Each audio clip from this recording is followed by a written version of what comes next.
Just a little story and then two suggestions on nuclear survival plans. But first, it's a small world thing. Back in 2010, I owned a web development and marketing company in Minneapolis. And at that time, I was a Republican and I was working on many Republican candidates for both Minnesota and federal politics. Now, one thing on that. That experience made me realize I am definitely not a Republican. I am definitely not a Democrat. These people are all dorks. But end of 2011, I was asked to build out an online plan, and I completed a website for a guy named Pete Hegseth. He ended up dropping out. Small world. And now that that world is crumbling at a rate that might be irreversible, let's talk nuclear survival plans. First, read Annie Jacobsen's book, Nuclear War. I loved how it was written, but it will make you realize just how bad the threat is if it were to happen. So maybe don't read it.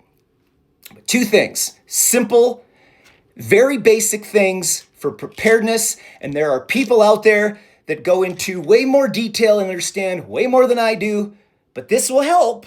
These are potassium iodide tablets.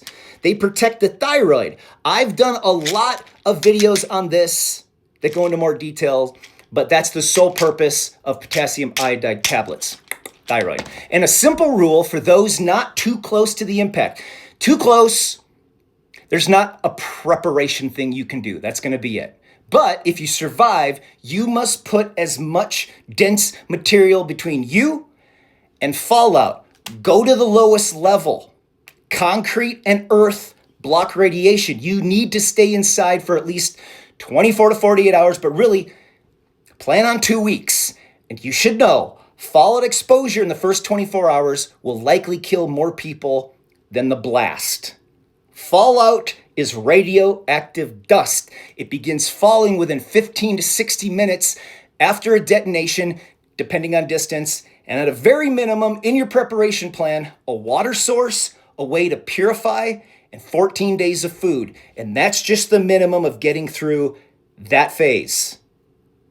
And what a stupid world, where we even need to talk about this prep. So, prep hard, people.